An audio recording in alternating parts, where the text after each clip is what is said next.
Hello friends, welcome back Spain news channel நண்பர்களே. இன்றைக்கி இந்த வீடியோவில் ஒரு முக்கியமான ஆன்மீக விஷயத்தை தான் இப்போ இந்த வீடியோவில் ஷேர் பண்ண போகிறேன். ஸோ என்ன ஆன்மீக விஷயம் அப்படிங்கிறத தெளிவாக இந்த வீடியோவில் தெரிஞ்சுக்குங்க. நாளைக்கு தேதி பார்த்திங்கன்னு வச்சுக்கோங்களேன், ஜூலையுடைய 4ஆம் நாள். அதே போல் தமிழ் மாதம் ஆணியுடைய 20ஆம் நாள். கிழமை அதே போல் சனிக்கிழமை.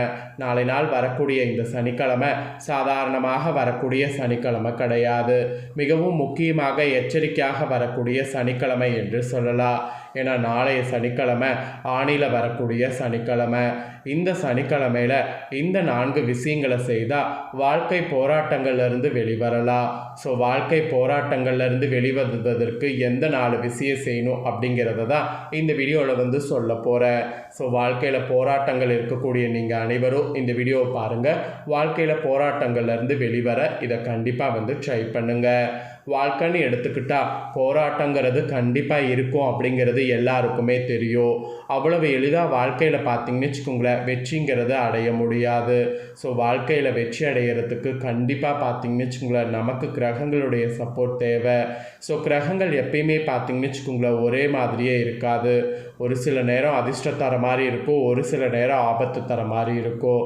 அதனால் கிரகங்களை பொறுத்த வரைக்கும் எப்படி இருக்கும் அப்படிங்கிறத கிரகங்கள் இருக்கக்கூடிய அடிப்படையில் தீர்மானிக்கப்படும். அதனால் கிரகங்களால் நம்ம வாழ்க்கையில் பார்த்திங்கன்னு வச்சுக்கோங்களேன் சில கஷ்டங்கள் வருவதை தடுப்பதற்கு குறிப்பிட்ட சில கிழமையில் மட்டும் நிறைய சில விஷயங்களை ஃபாலோ பண்ணும். அதன்படி நாளைய சனிக்கிழமை பார்த்திங்கன்னு வச்சுக்கோங்களேன் ரொம்ப எச்சரிக்கையான சனிக்கிழமை. ஸோ இந்த 4 விஷயங்களை பார்த்திங்கன்னு வச்சுக்கோங்களேன் கண்டிப்பாக செய்யக்கூடாது. அதோடு இந்த 4 விஷயங்களை கண்டிப்பாக செய்ய வேண்டும். இதை செய்கிறதுனால வாழ்க்கை போராட்டங்கள்லேருந்து வெளிவரலாம். அதே போல் இதை செய்யாமல் இருக்கிறத கரெக்டாக நீங்கள் கரெக்டாக ஃபாலோ பண்ணிங்கன்னு வச்சுக்கோங்களேன், அதனாலேயும் உங்களுக்கு நிறைய மாற்றம் ஏற்படும். சரி வாங்க, உங்களுக்கு டீட்டெயில்டாகவே என்னெல்லாம் செய்யணும் என்ன செய்யக்கூடாது அப்படிங்கிறது எல்லாமே பார்க்கலாம். சனிக்கிழமை என்பது சனி பகவானுக்குரிய நாள் என்பதால் இந்த நாளில் செய்யப்படக்கூடிய பரிகாரங்கள் வழிபாடுகள் அனைத்துமே சனி பகவானின் கெடுபார்விலிருந்து காப்பாற்றும். அதோடு சனி பகவானுடைய அருளையும் பெற்றுத்தரும். அந்த வகையில் சனிக்கிழமையில் என்ன நாளை நாள் செய்தால் சனி பகவான் அருளை விரைவாக பெற முடியும் என்பதை தான் இந்த வீடியோவில் சொல்ல போகிறேன். நீங்கள் கேட்கலாம், இந்த இடத்துல சனி பகவானுடைய அருளை பெறுவதற்கு தான் பரிகாரமானு. ஆமாம், சனி தான் இருக்கிறதுலே மோசமான கிரகம். ஒரு ராசிலேருந்து இன்னொரு ராசிக்கு பார்த்திங்கன்னு வச்சுக்கோங்களேன் மெதுவாக நகரக்கூடிய கிரகமே சனி தான். அப்பேற்பட்ட சனி பகவானுடைய அருளை பெறுவதற்காக தான் இந்த விஷயங்களை செய்யணுங்கிறது சொல்கிறேன். ஆக்சுவலி இந்து மதத்தில் ஒவ்வொரு கிழமையும் ஒவ்வொரு தெய்வத்துக்குரியதாகவும் ஒவ்வொரு சிறப்பு மிக்கதாகவும் கருதப்படுது. இதில் நாளைய சனிக்கிழமை என்பது சனி பகவானுக்குரியதாக சொல்லப்படுது. பொதுவாக சனி பகவான் என்றாலே பெரும்பாலானவர்களுக்கு பயம்தான் ஏற்படும். ஏன்னா சனியை போல கொடுக்கவும் முடியாது கெடுக்கவும் முடியாது. சனி பகவான் அதை விட கர்மகாரகன் என்று கூட சொல்லலாம். ஒருவர் செய்யக்கூடிய நன்மை தீமைகளுக்கேற்ப அவர்களுக்கு உரிய பலனை பாரபட்சமின்றி வழங்குறதுல இவரை நீதியின் கடவுள் என்று கூட சொல்லலாம். சனி பகவானுடைய தீய பார்வை நம் மீது பட்டால் எப்படி கடுமையான துன்பங்களை அனுபவிக்க நேரிடுமோ அதே போல் சனி பகவான் அருள் இருந்தால் வாழ்வில் நாம் மிக உயர்ந்த நிலைக்கு செல்வதோடு வெற்றிகளையும் குவிக்கலாம். அதனால தான் சனி தரக்கூடிய பெடுகலன்கள்லேருந்து பொருளாதார தொடர்பான பிரச்சனைகள் மட்டுமல்லாமல் மன அழுத்தம், ஆரோக்கிய பிரச்சனைகள், உறவுக்குள் பிரிவு, மனக்கசப்பு போன்றவை ஏற்படும். ஸோ சனியின் கடுமையான பாதிப்புகள்லேருந்து விடுபட வேண்டும் என்றால் கண்டிப்பாக பார்த்திங்கன்னு வச்சுக்கோங்களேன் இந்த பரிகாரத்தை நாளைய சனிக்கிழமை நீங்கள் செய்ய வேண்டும். நாளைய நீங்கள் சனிக்கிழமை இந்த பரிகாரத்தை செய்தீங்கன்னா கண்டிப்பாக பார்த்திங்கன்னு வச்சுக்கோங்களேன் சனினால் ஏற்படக்கூடிய அந்த ஆபத்திலிருந்து தப்பிக்க முடியும். ஸோ சனினால் ஏற்படக்கூடிய ஆபத்திலிருந்து தப்பிப்பதற்கு கண்டிப்பாக இந்த பரிகாரத்தை செய்யுங்க. அதனால தான் சனிக்கு பார்த்திங்கன்னு வச்சுக்கோங்களேன் ஒரு தனி இடம் என்று இப்போ வரைக்குமே ஜோதிடத்தில் சொல்லப்படுது. அதுவும் கருட புராணத்தின்படி இது இந்த பரிகாரம் செய்யும்போது ஒரு பயங்கர ஒரு மாற்றம் ஏற்படுமா. சரி, சனிக்கிழமையில் அப்படி செய்ய வேண்டிய முக்கிய விஷயங்கள் என்னங்கிறத சொல்கிறேன், வாங்க பார்ப்பீங்க. ஃபஸ்ட்டு செய்ய வேண்டியது அரச மரத்தடி பரிகாரம். சனிக்கிழமை நாளை நாள் அரச மரத்துக்கு போய் 7 முறை வந்து சுற்றி வர வேண்டும். இந்த பரிகாரத்தை செய்யும்போது ஓம் பிரம் ப்ரீம் பிரம் ஷா சனஸ்வராய நமக என்ற சனி மந்திரத்தை சொல்லிக்கொண்டே வர வேண்டும். இந்த பரிகாரம் நாளை நாள் செய்தால் சனி தோஷத்தால் ஏற்படக்கூடிய கடுமையான பாதிப்புகள்லேருந்து விடுபட வைக்கும். அதனால் நாளை நாள் மறக்காமல் இந்த பரிகாரத்தை செய்யுங்க. அதாவது அரச மரத்தடியை சுற்றி வரக்கூடிய பரிகாரம். ஃபஸ்ட்டு சனிக்கிழமை செய்ய வேண்டிய நாளை நாள் முதல் விஷயமே இதுதான். ரெண்டாவது, கருப்பு எள் இருக்குல்ல, அதை வந்து நாளை நாள் அழிக்கணும்.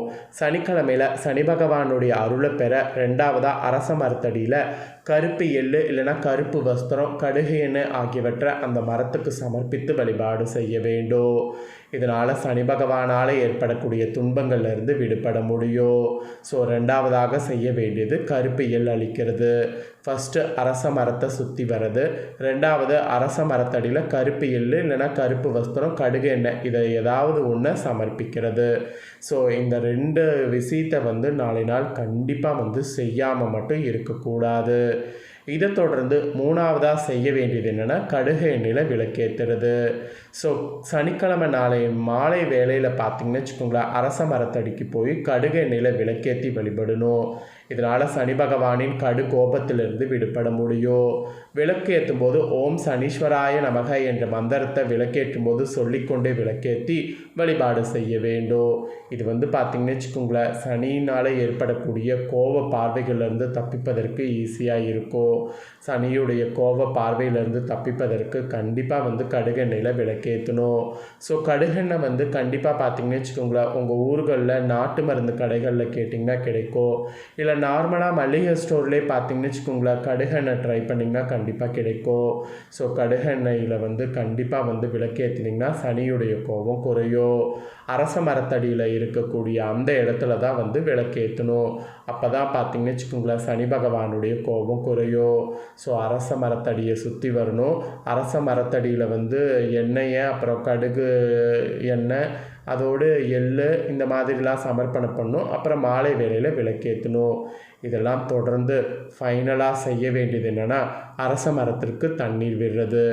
ஜாதகத்தில் சனினால் கடுமையான பாதிப்புகளால் வாழ்க்கையில் கடுமையான போராட்டங்களை சந்தித்து வரக்கூடிய அத்தனை நபர்களும் நாளை சனிக்கிழமையில் காலை சூரிய உதயத்திற்கு முன் எழுந்து குளித்துவிட்டு சுத்தமான ஆடைகளை உடுத்தி கொள்ள வேண்டும். பிறகு அரச மரத்தடிக்கு சென்று அங்கு மனதார வழிபட்டு வேருக்கு தண்ணீர் ஊற்றி வழிபாடு செய்ய வேண்டும்.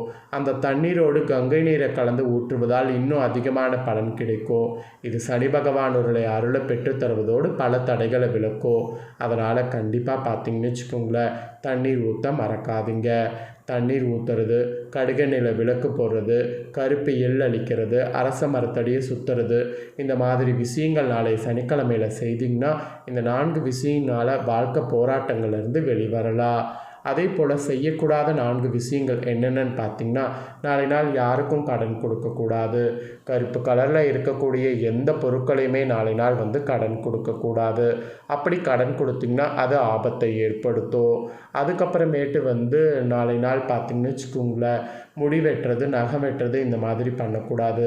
அப்புறம் 3வது நான்வெஜ் சாப்பிடக்கூடாது. 4வது யாரையும் கடிந்து பேசக்கூடாது. இந்த மாதிரிலாம் நாளை நாள் 4 விஷயம் செய்யக்கூடாது. ஸோ செய்யக்கூடாத விஷயம் என்ன, செய்ய வேண்டிய விஷயம் என்ன, எல்லாமே இந்த வீடியோவில் சொல்லியிருக்கேன். இதற்கேற்ப நடந்து பயன்பெறுங்க. இது உங்கள் ஃப்ரெண்ட்ஸ் ஃபேமிலிக்கும் ஷேர் பண்ணுங்கள், அவங்களும் பார்த்து பயன்பெறட்டும். புதிய தகவல்களை தெரிந்து கொள்ள சேனலை சப்ஸ்கிரைப் பண்ணுங்கள். வேறு வீடியோவில் சந்திக்கிறேன். நன்றி, வணக்கம்.